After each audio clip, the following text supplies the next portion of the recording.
is Black Writers Read.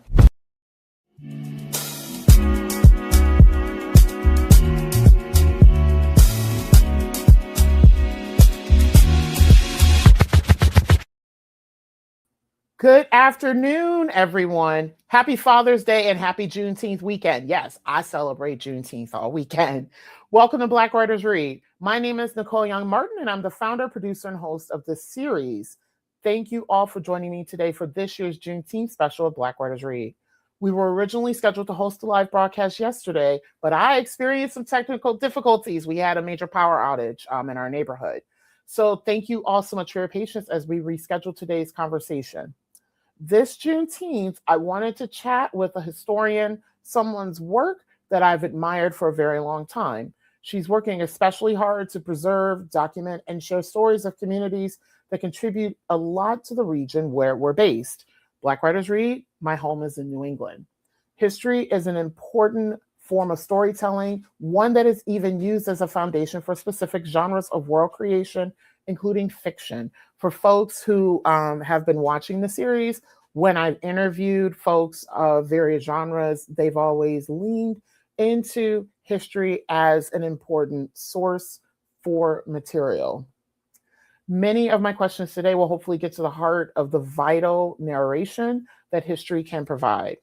There's so much to discuss, so let's go ahead and get started. Black Writers Read showcases, celebrates, and honors the words, work, and traditions of Black writers from across the country, across genres, across experiences, and across the African diaspora. Black Writers Read is a behind-the-scenes conversation into the craft and what it means to create as a Black author in today's society. Since starting the series on Juneteenth in 2020, this is our 6th year, we've hosted over 100 writers representing over 20 genres from 6 countries and 28 states. Our platform includes the live stream interviews, audio podcasts, book clubs, and curriculum integration assistance. Find us online at blackwritersread.com. Today, we welcome historian, scholar, and artist Erika Slocumb. Erika Slocumb is a scholar of Black history. She has worked on uncovering the history of Black people in Holyoke, Massachusetts, in conjunction with the Holyoke community and the Wistariahurst Museum, and most recently working at Historic New England on the Recovering New England's Voices, interpreting and researching the histories of Black experience across New England.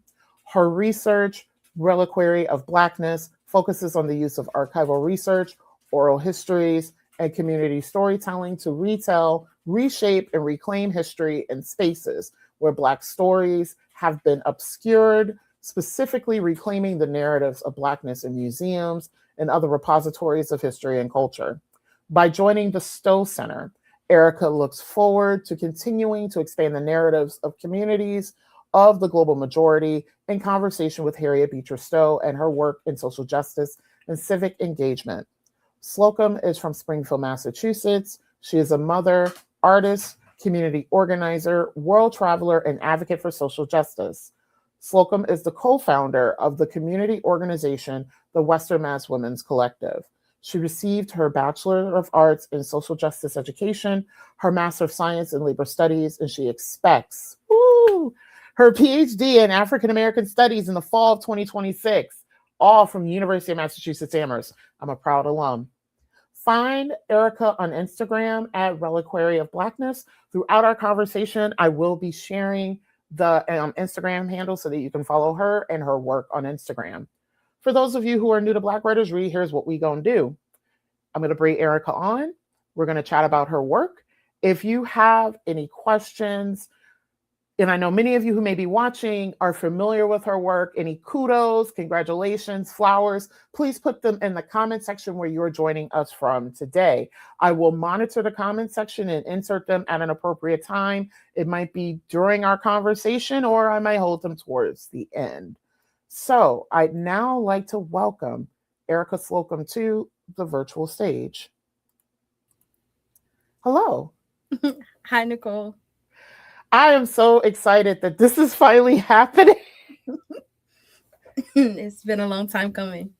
Yeah, because pre-show for folks who are joining us, we were talking, so we briefly first met on social media because we have a lot of mutual friends. We had, which I'm so glad you brought it up, and I'm gonna reintroduce it again. We had this running joke of Tom from Tom and Jerry with his little like knapsack walking and leaving. I'm gonna bring that back.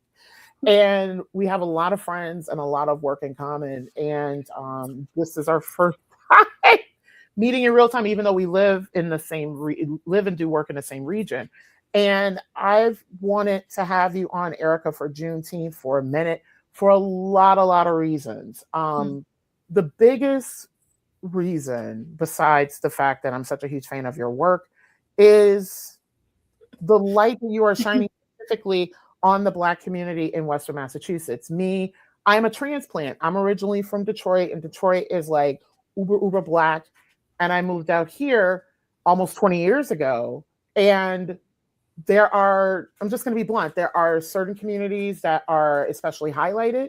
Like when I lived in Holyoke, there is like a strong contingency of Puerto Rican and Irish American.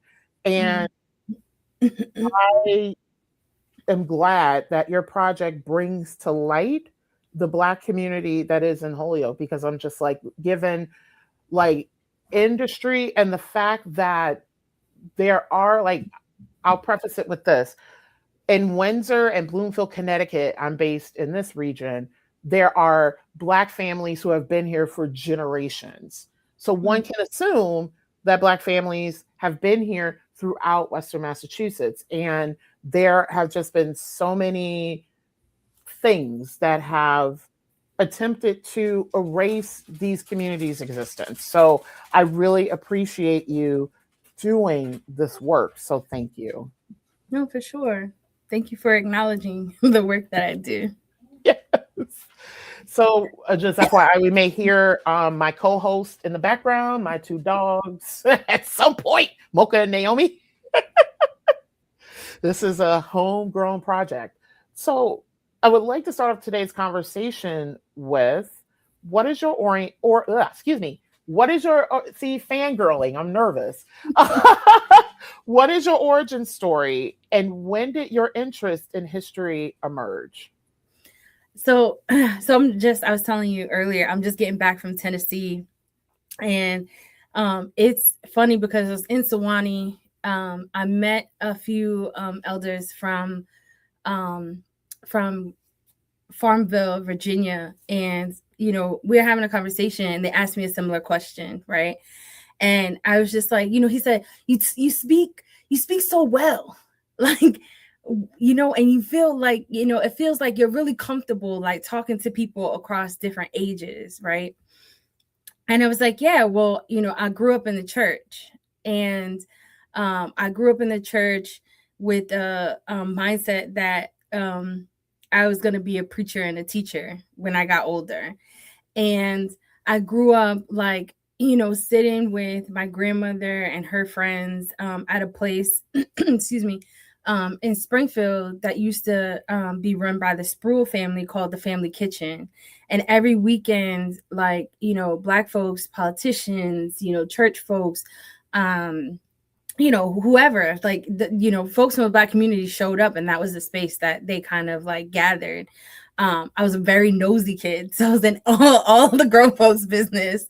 But I was like really inquisitive, you know what I mean? So I was always asking questions of like, where did you come from? Where did you get this? Who are you? What do you do for work? Like, why do you have so many books? Like, but I also, like, my grandmother, I think like many grandmothers, was like a home shopping network person. And she had like encyclopedias and dictionaries, like a whole shelf full of them. And I used to read those, like, for Ha's and Who's, you know what I mean? And so I think that when I think of my origin story, I think my origin story starts, within my family, with my grandmother, but also, in the church, in Christian Hill Baptist Church in Springfield, which was our family church. But I also think that, when I turned 18, my uncle, who passed a few years ago, at the age of about 100, used to call us from from Spartanburg, South Carolina. And he always had stories, you know. And when I turned 18, he was like, you know, do you want to come down here and I'll introduce you to the family, you know? And so I did, right? I took him up on the offer. He took me to Greenville. He introduced me to a lot of our family members. You know, they all had stories.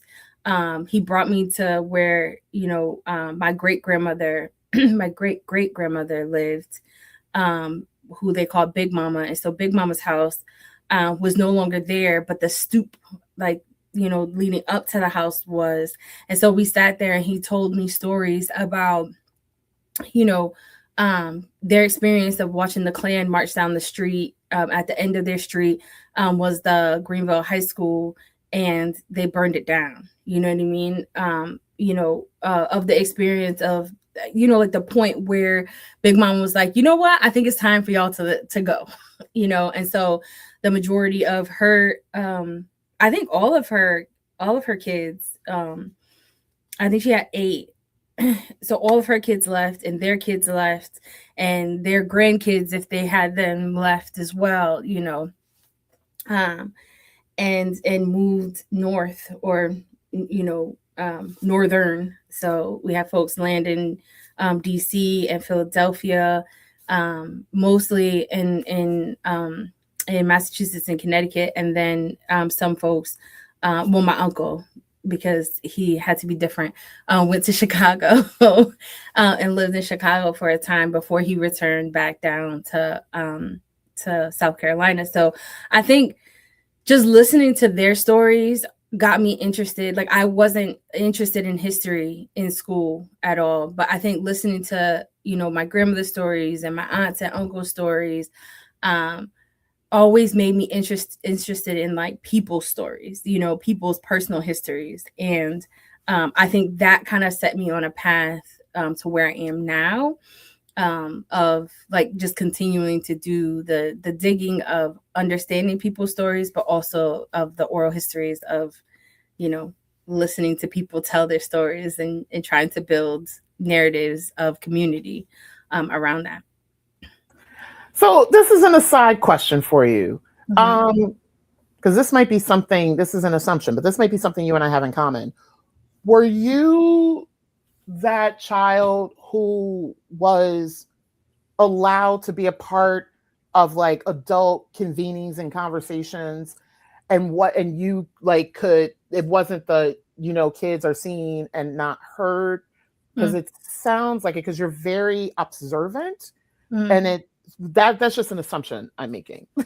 Well, I think it was less about being allowed into the spaces and more about, like, I spent a lot of time with my grandmother, you know what I mean? And so by the nature of that, like, you know, I went to church with her every Sunday because I wanted to go to church. I was largely excited about the donuts and coffee, you know, refreshments, in Sunday school, and being able to, you know, like hang out before church started with the other kids.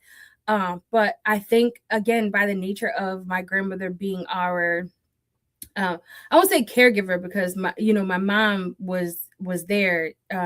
She was a single mom and she worked multiple jobs. So we were always with my grandmother. So when she went to NAAC meetings, NAACP meetings, we were there. You know, when they were church meetings, we were there, you know. And so I think it was, not a case so much of like kids are meant to be seen and not heard, because we definitely were not heard as much as possible.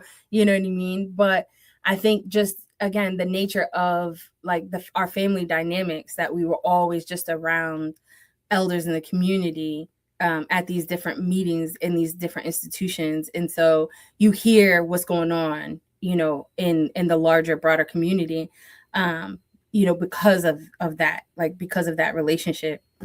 And if you're nosy like me and you just want to know what's going on, I just would ask my grandmother afterwards, because again, I knew in the moment I couldn't be like, well, I heard Miss Johnson say at church, blah, blah, blah, blah, blah, and this is what y'all talking about now. So I think I know what Miss Johnson was talking about, and maybe y'all got it wrong. You know what I mean? So But yeah, I would ask my grandmother a lot of questions about like those dynamics of like hearing things in different spaces and trying to make sense of what was going on in Black Springfield. So you were a historian from like very young. Mm-hmm. Yeah, for sure. But I'm also glad that you probably didn't do it consciously, but you thought to kind of ask those questions, because now there are many communities that are like backtracking. Like me, I was that kid who, but also I was an only child for a long time, who was a part of adult conversations because I was an only child.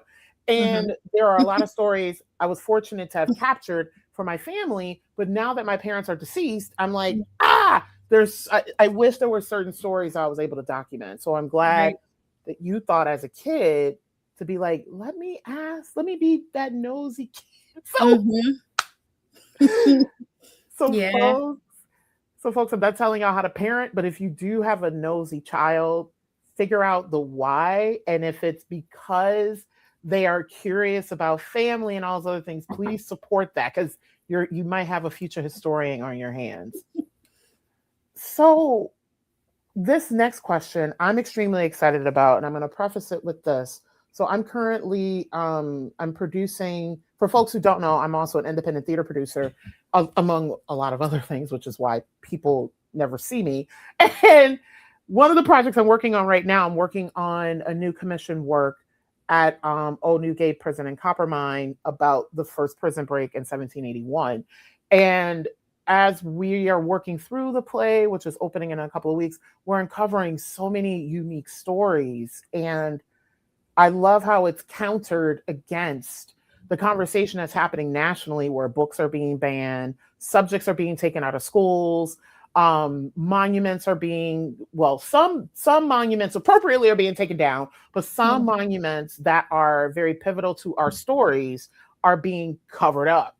And so history, which always repeats itself, people are trying to erase it.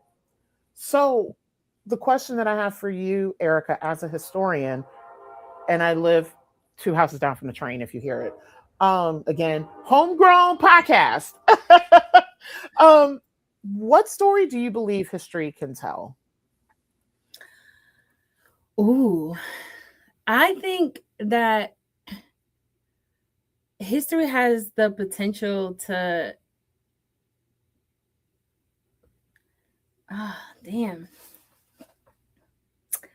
I think history has the potential to tell, like, I think it's unbound, right? Like, I think that it has no limit. And, recently I was having a conversation with a colleague of mine who's actually at the Stowe Center, my friend Kat White, who is our director of collections, and just having this moment of like, we keep finding things, right? And we keep finding things in the archive that, reframe and make us rethink the way that we think about history, right? And so I think that, like, there's this like old adage that says, history is written by the victors of whatever war, right? And I think that, like, the way that we're thinking about history, the way that I'm thinking about history, is that it's giving the fuller picture, right? It has the opportunity to tell the story, to tell the truth, you know what I mean, in a way that historically, I think, many historians, you pick up any book and folks are looking from their perspective, what is the story that they want to tell, right? And I think that the interesting thing about having these kind of obscured histories is that, like, on the one hand, it's always been bad for us, and on the other, it's really opened up like placemaking and resource building for Black folks, but other people of the global majority as well, because there has been such a Eurocentric lens, a white lens on, particularly on the history of this country, but I think on the history of the world, right? Intentionally so. And so I think history has the opportunity to open up our minds and to really get us to a place of potentially of a place of understanding, and if not, just for, you know, little Black and brown kids, to open up the world for them, right? And to understand that they belong. And so I guess the story that history can tell is the story of belonging. This is exactly why I wanted you on for Juneteenth. This is exactly why. Because Juneteenth is not only acknowledging the moment that it's acknowledging so many moments. It's acknowledging the moment that happened in Texas, is also acknowledging the moment that happened in early June in the early 1900s in Tulsa, Oklahoma. It acknowledges the importance of supporting Black business and Black entrepreneurship, but it's also, I feel like, acknowledging the importance of documenting our stories. So yeah. The next question that I have for you, Erika, and again, like, I'm fangirling all over the place because you're just so brilliant. Thank you. How does your personal journey inform your research and writing? Ooh. So I think that, so one, I want to say that I really need to write because I got to get this dissertation done. But I think that for me, it's all personal, right? I think so much about the connections that I've made in the work that I've done, that for me, like, these histories and these stories are sacred, right? And so I think that when I meet a person and they tell me their story, I hold it as if it's a precious thing, right? And I mean, like, I share stories because that's, you know, that's the work of being a historian that I do, right? Is sharing folks' stories. But I think that you know, I love all of my narrators. You know what I mean? Many of them have become like family to me, and their stories have become part of the legacy that I leave behind, part of the stories that I give and experiences that I give to youth when I'm working with youth in community, or other elders in the community as well.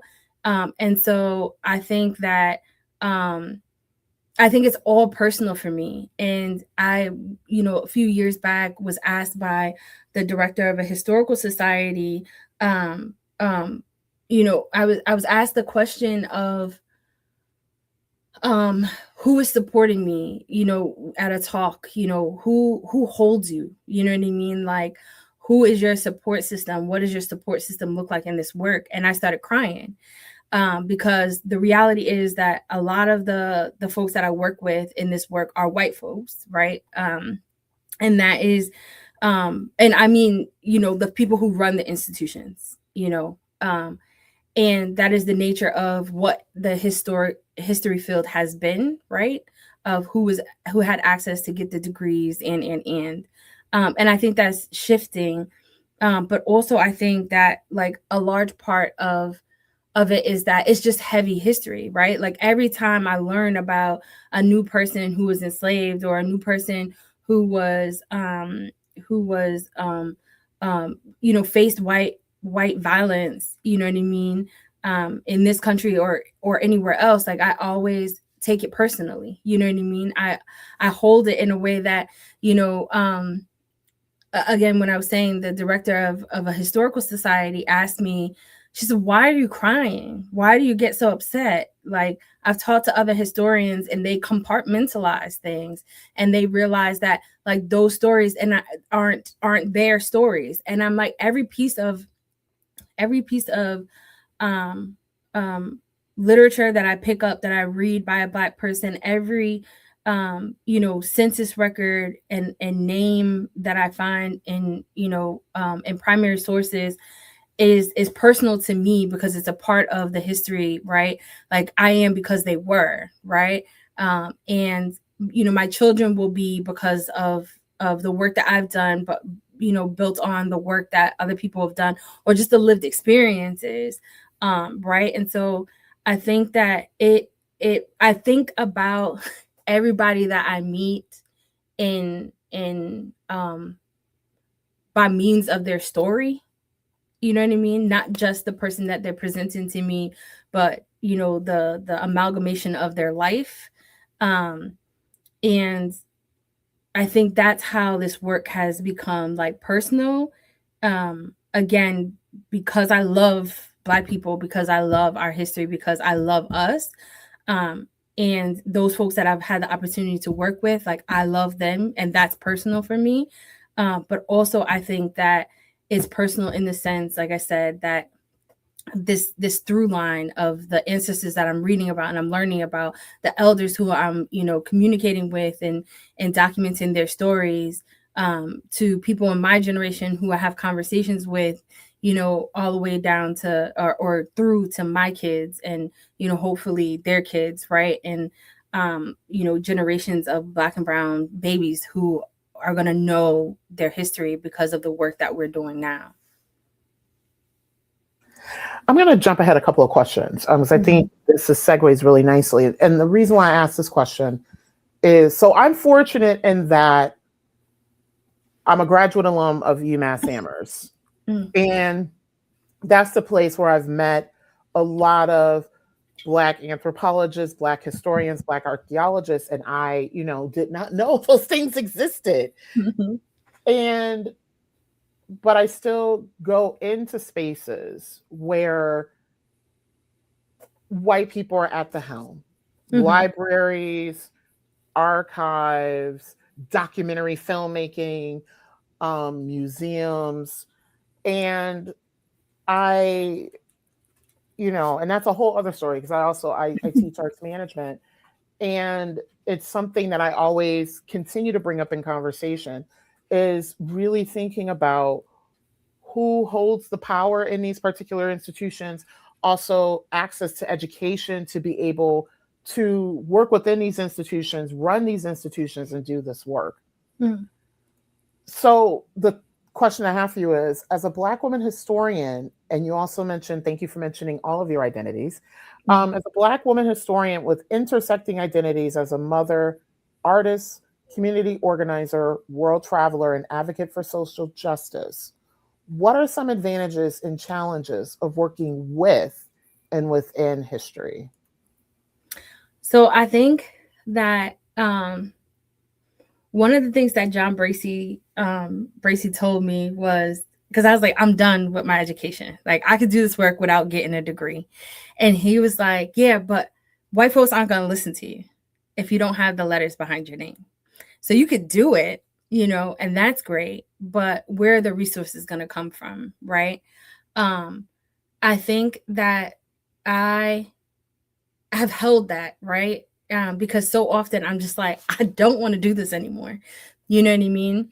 And I think one of the challenges, like I was saying before, is like the weight of it, right? It's heavy, you know what I mean? And it doesn't, like, there are moments of joy, right? Because you're able to look at, whole stories and sometimes of a whole person's life. So you're not just looking at the bad parts, you know what I mean? So you get to see the joy in it. But I also think that, like, it gives me, like, being in this field, doing the work that I do, being the director at the Stowe Center, allows me to give a Black perspective, right, to a traditionally white space. You know what I mean?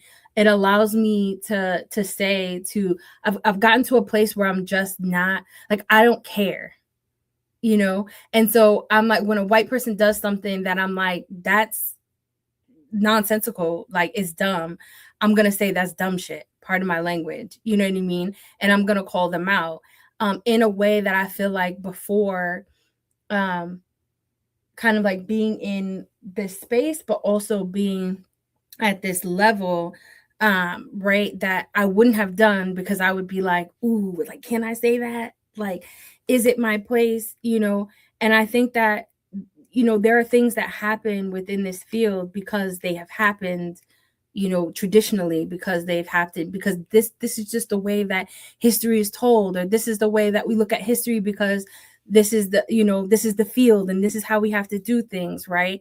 That I'm like, but why? even going into Afro-Am, right? Of being like, you're either on the history track or you're on the lit and cultures track. And I'm like, but as an artist, right, with the brain that I have, they can't be separate. You know what I mean? Because they are so interconnected, right? And one is informed by the other, is informed by the other. You know what I mean? And so I think that the challenge for me in a lot of the work that I do, I'm going to be frank, has been white women. And, you know, they're white folks in general, but I think hardest for me has been white women who have, because of their access or inaccess to history, right, in the same way that other marginalized communities have been, that I think, you know, them having the space and opportunity in this field, you know, kind of ahead of us, you know, for lack of a better way of thinking about that, or saying that there has oftentimes been this way of like holding on to and clinging onto the field in a way that doesn't always open up for everyone else, right? And I would say on the flip side of that, like folks who are my contemporaries have been like, well, let's open the archive. Why aren't we listening to Black folks? Why, you know what I mean? Like, let's do the work. Like, let's actually do the work. And sometimes it's going to feel bad because, you know, the story is going to paint people, paint white people in a bad light, but it's the story, you know what I mean?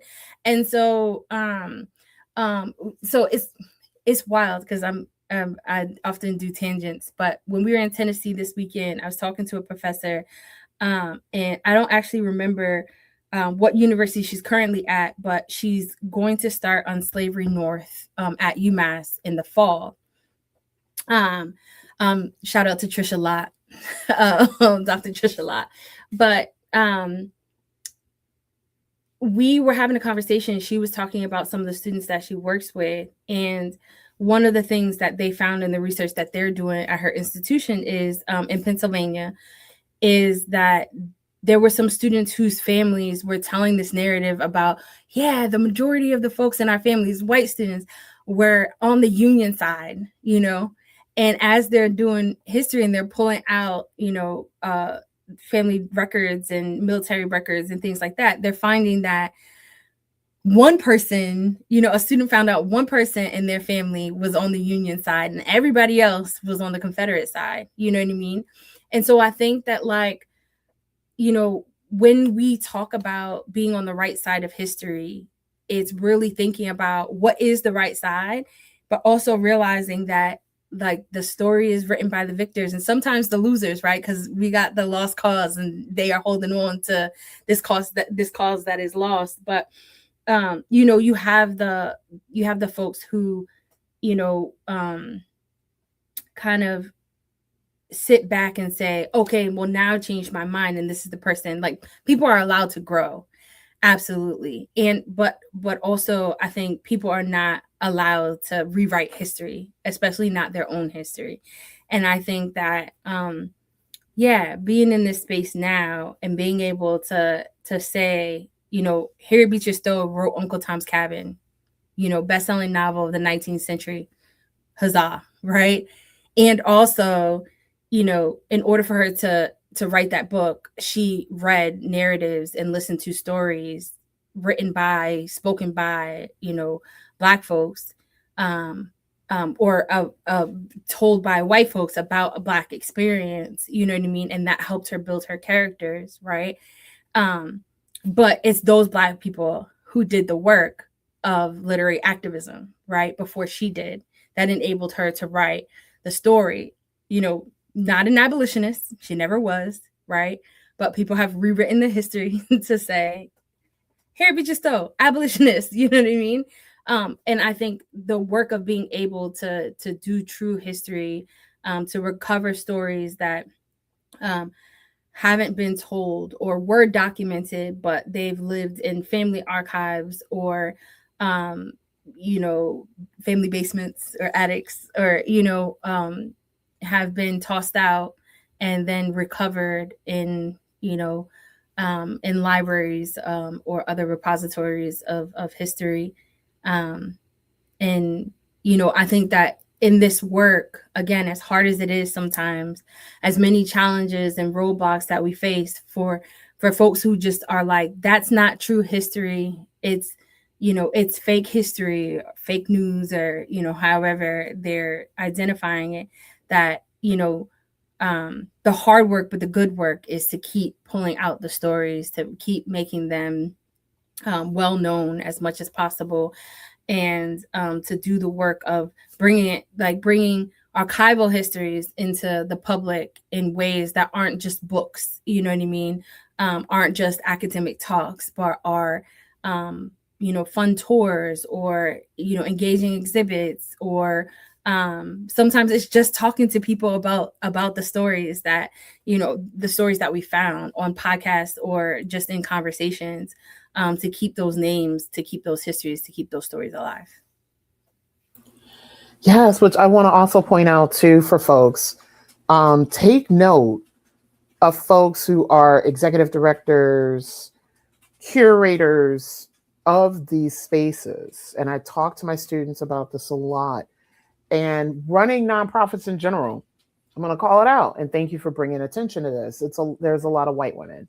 And in my experience, many of those folk, even though a lot of these jobs don't pay that well, they are able to do this work because they have a spouse that makes the majority of the money, or they come from family wealth, so they can do this, and they call it their giving back in their form of activism. And so that also colors the lens as well to the work that they are able to do. And then for those of us who don't come from those backgrounds, who are doing the work, who represent those of the communities in which we serve, we're at an extremely interesting disadvantage, because we, like me, I have to work multiple jobs in order to do this work because I don't have family wealth. And then we don't have access to other people with deep pockets to be able to do the work. Like, people don't realize how much fundraising too you have to be able to do this work, and then also tapping into community resources. And this is not even money. This is people who are, and this is going to lead into the next question, people who are the gatekeepers, the people who are the elders of the community, who will give you the access to the stories. So I'm like, people just take a minute out, which I'll never forget. And this is a whole other story, which I don't want to get into. In one of my classes, my arts management classes, I literally have students do research on heads of organizations, and then they are surprised with the stuff that they find. And eventually I do want to do something around like looking at folks of global majorities and disadvantaged communities, and the pipeline to leadership in arts organizations, because that's a whole other conversation. Can I say one thing before you? Yes. Because since you brought this up, I want to say that part of the reason why my dissertation is not done is because I don't have time, and I don't have time because I have to work, and I have to work because I have to support these two beautiful kids that I have, right? And keep a roof over our heads. But sometimes what that looks like is taking on additional work, right? Working multiple jobs, because nonprofits don't pay a lot. And people will say, oh, you're the director of a museum. You're making the big bucks. Absolutely not. No. And the grant funding, because of the nature of the situation that we're in currently politically, that the grant funding opportunities are slim, right? And so that means the gig work of a historian being able to consult, being able to do, these projects that I love doing, right? Has, become slim. And so I think that, like when you don't come from a family with a trust fund, or some kind of wealth, or you're supporting multiple households because you're raising maybe yourself and your children or your dependents, but then also taking care of and helping, family as well.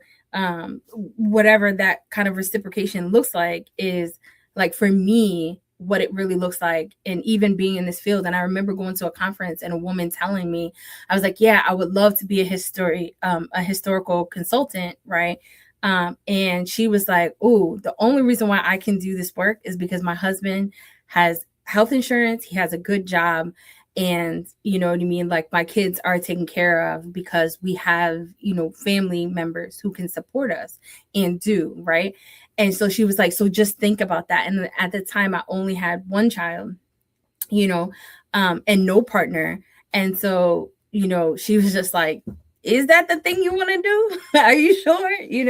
And even warning me against, working in institutions like nonprofits at museums, because the salaries are are traditionally low. And so, yeah, so that is also a barrier to doing this work, is that, you love it and it's personal, and I love it and it's personal, and it fulfills my life in my life's purpose. You know what I mean? I feel like this is what I'm supposed to be doing. And also sometimes I'm looking at jobs in the insurance field because I'm like, maybe I could just go work in somebody's call center or cubicle for, 40 hours a week and get a bigger paycheck. You know what I mean? So yeah. Yeah, and thank you so much for calling attention to, because a lot of this work lives in the nonprofit sector. And not only are we dealing with the situation federally, but also, and this is the reason why, because I, for a long time, worked in nonprofits, why I purposely left that work. And I'm now on boards. And this is something I know a lot of folks of color don't really consider. And we also don't really teach it in arts management programs. Boards, and I'm about to call attention to this and then transition into the next question, but boards of directors get in the way of the work being done as well. And that was where my frustration lied, because many boards, not only do they hold the fiduciary responsibility of the organization, they are the power to make sure that things happen, and they're the donors, and they're the fundraisers, and they're the connect, like they're all these things. Mm-hmm. And I feel like we still have not had, in theater, we've had this conversation, but I don't think that we've had it nationally about the, excuse my language, the fucked up itness of boards. Like that's a whole, I'm going segueing into all different kinds of episodes and I'm already like thinking of other conversations to have. No, I get it. Is no one track here. Mm-hmm. Exactly. So I think this leads really nicely into the next question. And I want to, because I was doing some research this morning and watching like your interviews with Holyoke Media and things like that. And this project is so vast, and I feel like it can continue on for multiple decades, and also too going into other communities. So I would like for you to talk a little bit about your project, Reliquary of Blackness. First, what is a reliquary and why have you partnered with museums for this project? So a reliquary is defined as a container for holy relics. And so, as I said earlier, I think that our stories are sacred.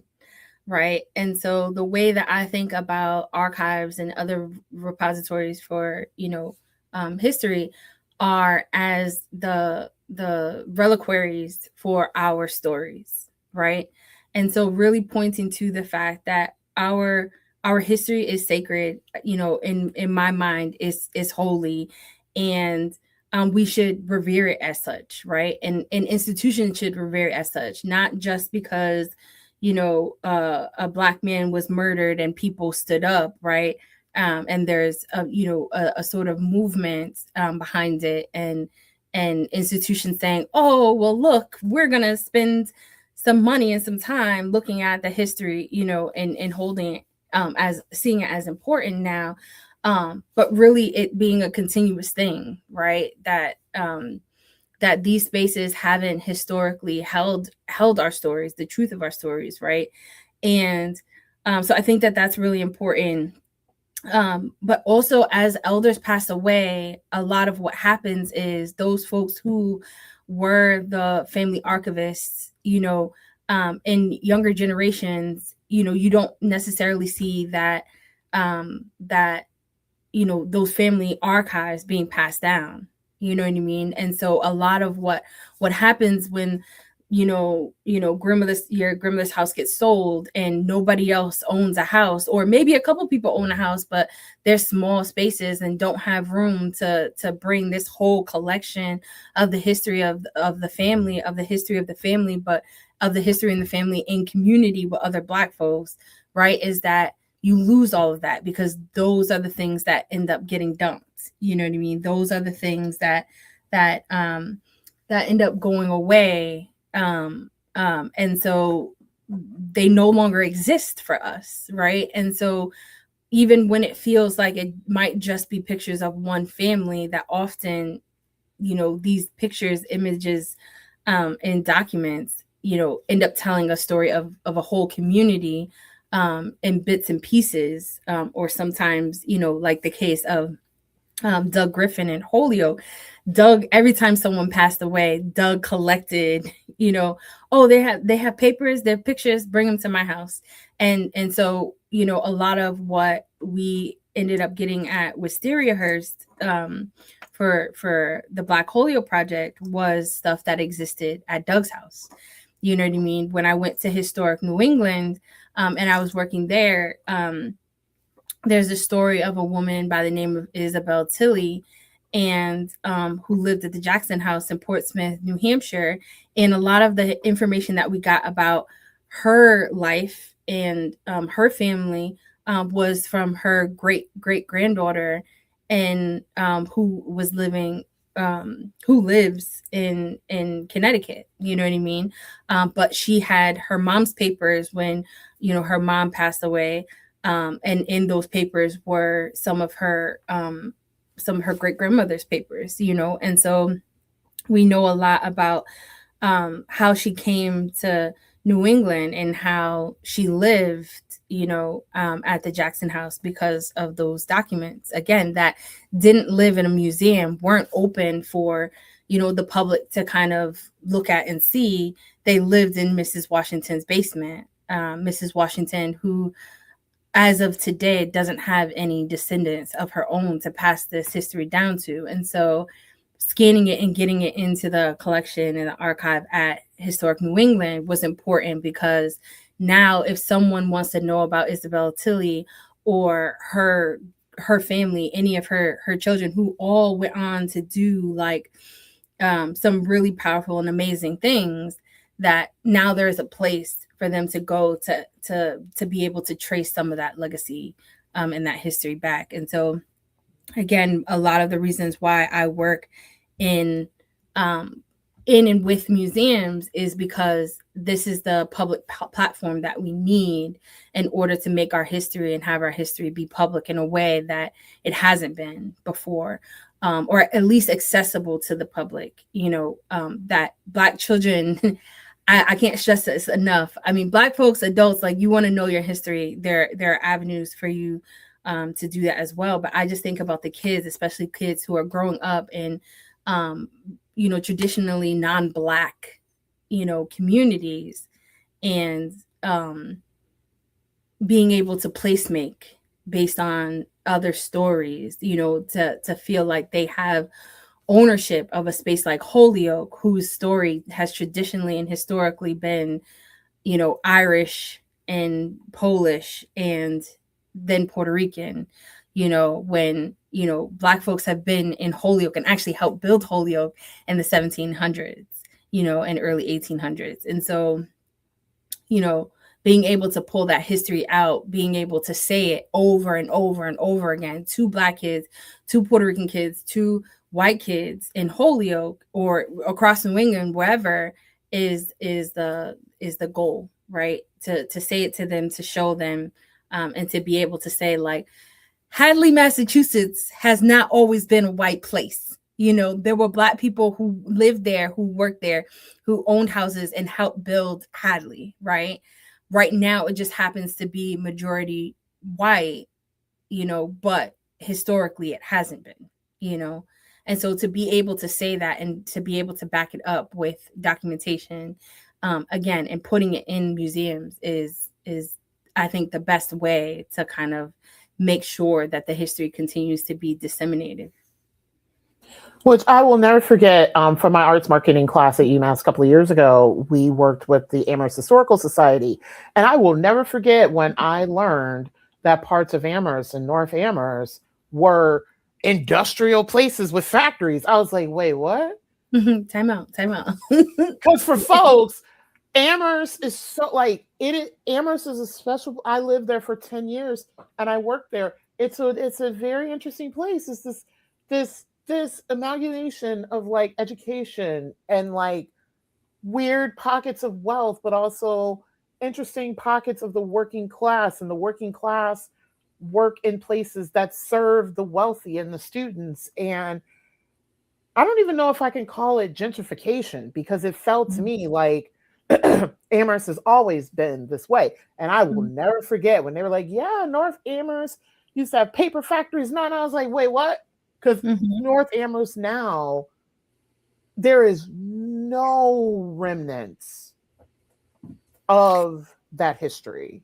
I'll say not no remnants. And I'm just pushing back because those buildings that are there, a lot of them have been there, right? So if you picture those like brick buildings that are factories that are now like some cool artsy space or a restaurant or what have you, like that, there is that remnants. But a really cool place that does the history of Black and Indigenous folks in Amherst is Ancestral Bridges. Yes, they have like a walking tour and everything, so like folks can kind of like learn about that history.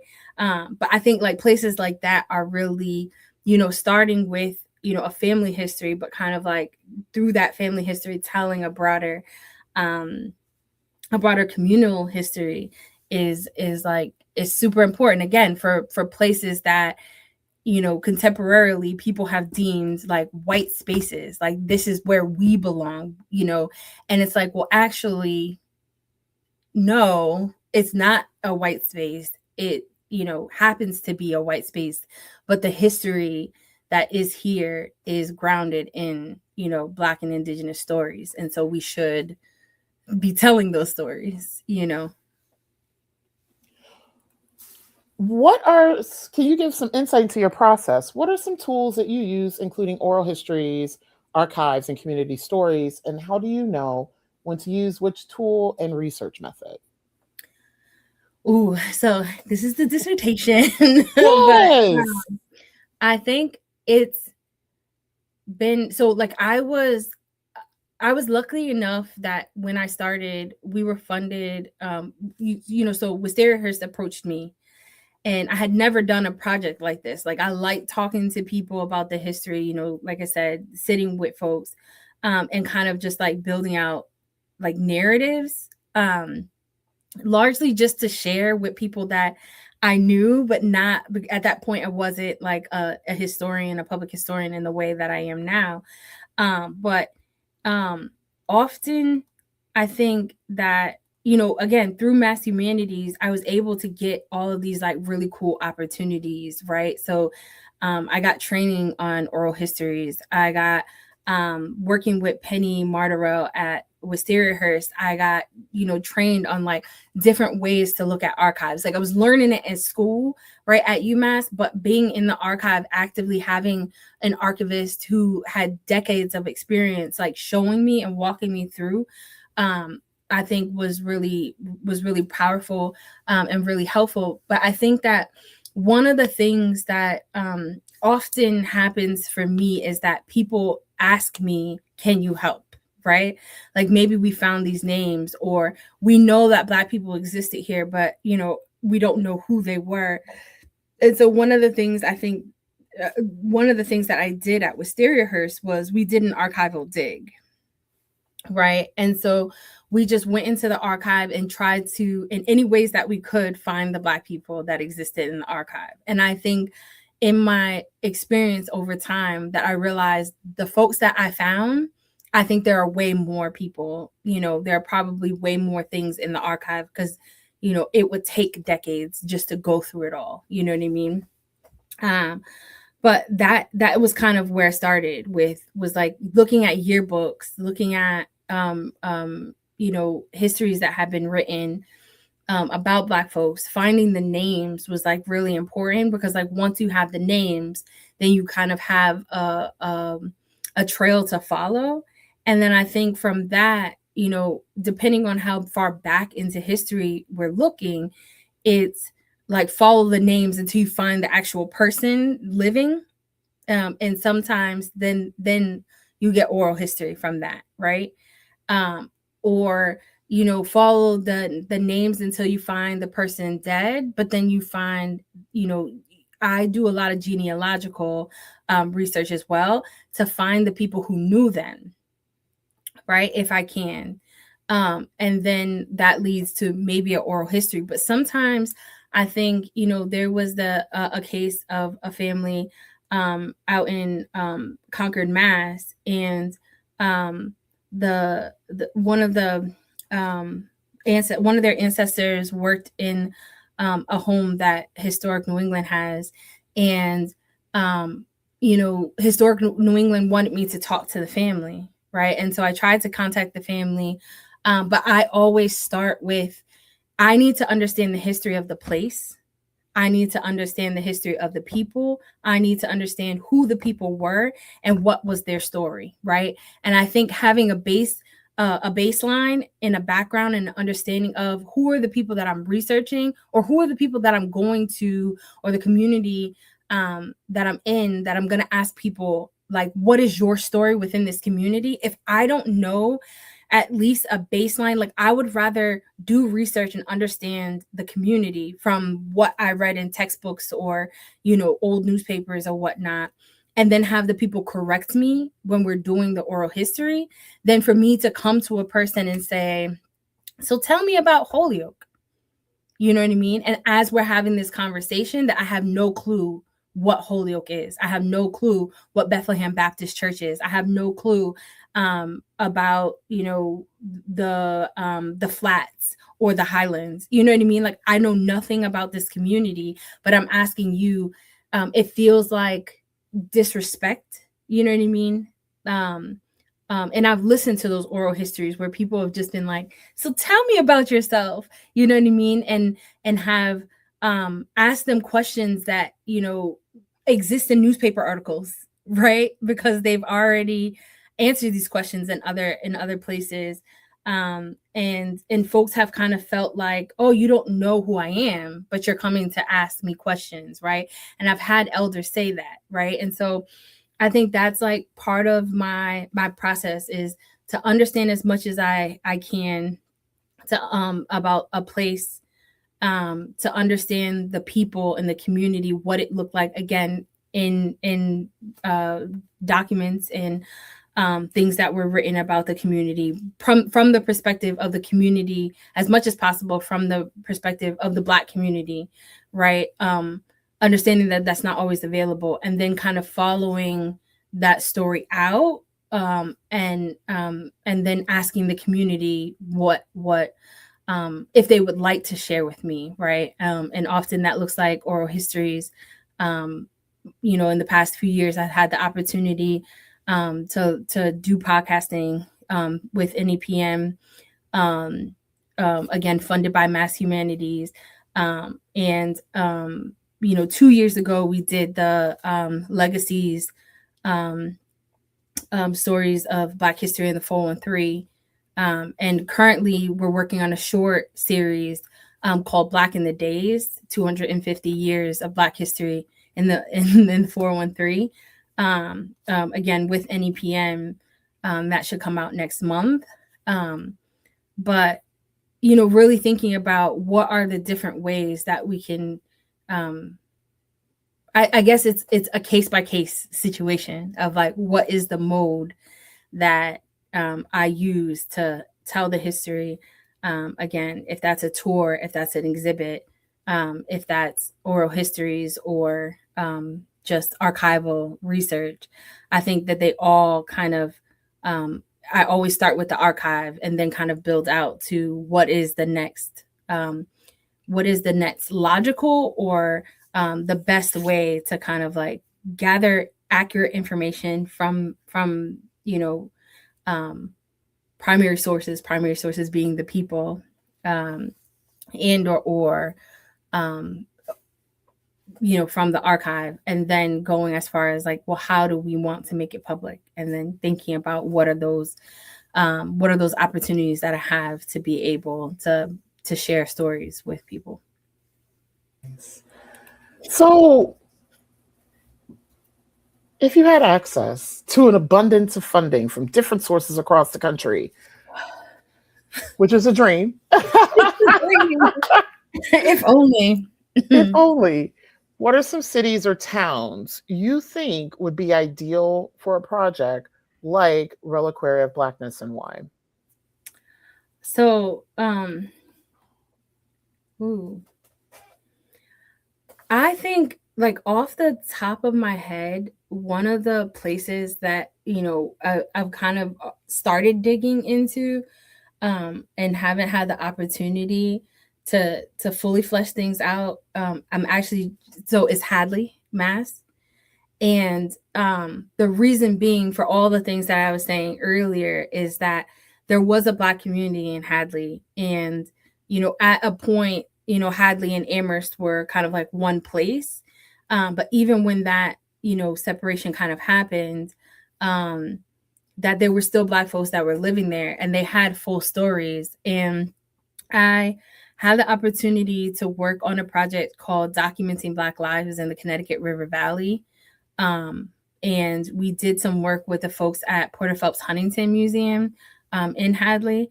But that was I think the grant was something like a year. And I think that and it wasn't a lot of money, right? And thinking of like what it takes to like delve into into archives and to parse out all of that, and the amount of time that it takes to then like talk to community and follow lines of like, where did people go? You know what I mean? And so I think I would really love to be able to do that in Holyoke. I think that there are other places in New England that I'm off the top of my head. Like, I think the Story in Concord is one that I'd really be interested in delving into. And I think like the biggest thing again is realizing that like digging through the archive takes a lot of time, right? That's one. But being able to piece the stories together takes its own amount of time. And I think all of this, again, then thinking about how do you bring it to the public and all takes its own, separate pot of money, separate, allotment of time. And I think that I would love to be able to do something like this on a national level. Again, like if the funding was there, I so would do it. But yeah, I think those are the two places that immediately come to my mind, Hadley and Concord. Nice. So I have two more questions for you before we wrap up this afternoon. Okay. Prior to having our guests on the podcast, we asked them why they write. Here's what you offered. I write, paint, and draw all for the same reason. Because as an historian, it is important to preserve our history, our stories in ways that can be passed down generation after generation. Our freedom and our lives have always been in jeopardy, but our history and our culture have always persevered because we have documented our truth. What is your vision for museums, and how do you hope they begin to What is your vision for museums, and how do you hope they begin or continue to engage with communities, especially as society shifts and changes? I think my my hope for museums is to hire people like me, right? And I say that, genuinely, because I look at a place like I look at a place like the Stowe Center, right, that was telling a very particular kind of story about Harriet Beecher Stowe, rightfully so, right? And in the past 3 years, we've transformed the stories that we tell, right? Each tour that someone takes is an opportunity for them to learn about a piece of Black history that influenced Harriet Beecher Stowe, right? That influenced this like wildly popular, woman book novel, and I think that like really understanding that like when you genuinely build a history that is inclusive of the people in your community, that when those communities come into the space, again, I keep saying this thing about placemaking, but like historically, museums haven't necessarily been places that have displayed our history and or told our stories from our perspective. I think that we've been in museums, our history, our artifacts have been in museums, our stories have been told in a particular kind of way, but the only way that we're worshipped or seen as heroes of our own narrative is when we have charismatic figures like Frederick Douglass or Martin Luther King, or in some cases Malcolm X, right? But that there are so many other people whose stories are important, so many other people whose stories have helped, whose lives have helped build and direct the way that that the country is today, right? I won't say how it is today, but we could have a better future if we learned from the right people. And I think that if museums looked and said, who are the people in our community who have enabled us, if it was wealthy white folks whose house we commandeer or preserve, right? How did they build that wealth? On whose back, right? What are their stories?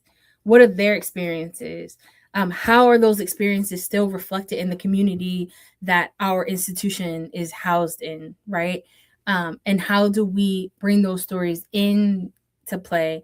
How do we bring folks in to experience and enjoy? But also, how do we give them room to tell their stories and tell their experiences as they stand today, right? So not just looking at the past, but connecting and bridging that gap between the past and the present. I'd like to close this out with, Erika, what is next for you, and how can the Black Writers Read community support you on this journey? Man, if somebody got the millions, that would be great. Like I said, right now I'm writing my dissertation. I think I'm at the Stowe Center, but always looking for other opportunities for financial growth, for cultural expansion, right? To be able to do the work. And so if somebody knows of someone who needs a historian, let me know. But I also think, I'm just, I'm grateful to have the opportunity to speak about the work that I do, but also to be in spaces where I get to hear and learn from other people who are doing the work. And so I think, inviting me to spaces is helpful as well. If you have a community of people who are doing this kind of work, and not just to invite me to come and speak, but to invite me to come and listen and to hear and to be in community with folks, I think has been really helpful for me and the work that I do. Again, to see what other people are doing and to feel encouraged by it, that like the work that I'm doing is not for nothing. You know what I mean? That it is important work. And I think I know from my community, right, from the elders in Holyoke, from the folks across New England and the work that I've done, and hearing them say, like, you know, this is important work, you're doing a good job, like, feels good, and is important for me to hear. And I also think to, like I said, to be in community with other people who are doing this work feeds my soul in a different kind of way that gives me like strength to continue to do the work, to not feel like, you know what, I just need to go and get this insurance job because I can maybe make six figures, you know. But yeah, I think, yeah, I don't know what the future holds, but I know that it will always, for me, be rested in history. So, Erika, thank you so much for making the time to chat with us this Juneteenth weekend. Thank you so much for doing this work.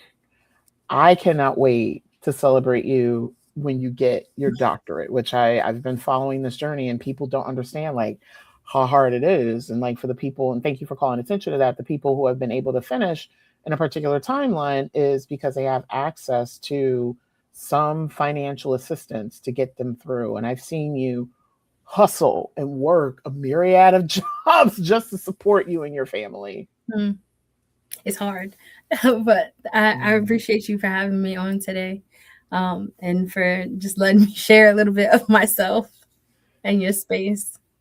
Yes. So thank you so much. So I'm going to take you off camera for a minute, wrap up. If you could just stick around until the end, that will be awesome. Okay. Cool. So thank you so much. So thank you all for joining me today for this year's Juneteenth episode. I have a busy week and weeks coming up. I'm wrapping up season 6. So tomorrow, Monday, June 22nd at 6 p.m., we'll welcome back Nikisha Elise Williams, who was on a couple of seasons ago. She'll join us to chat about her latest book, The 7 Daughters of Dupree.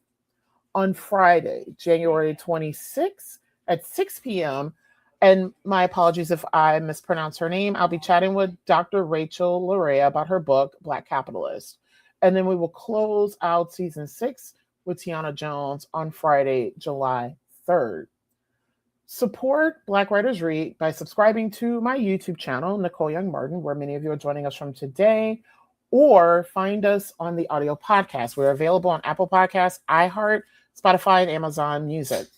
Feel free to drop a review of Black Writers Read while you're on these platforms. And also subscribe. Trust me, the algorithms, it is important. It makes it easy for others to find me. And then it will lead to longer term sustainability, as this is an independently funded and produced podcast. If you are so moved and have the means to do so, these are the ways that you can help financially support the podcast. I am on Venmo, Cash App, and on PayPal. Also, Black Writers Read is on Patreon. Please consider, especially in these times, supporting independently produced media. Visit blackwritersread.com to learn more about the podcast. So thank you all for joining us this afternoon, and more importantly, for ensuring that Black writers continue to matter. I will see you tomorrow night.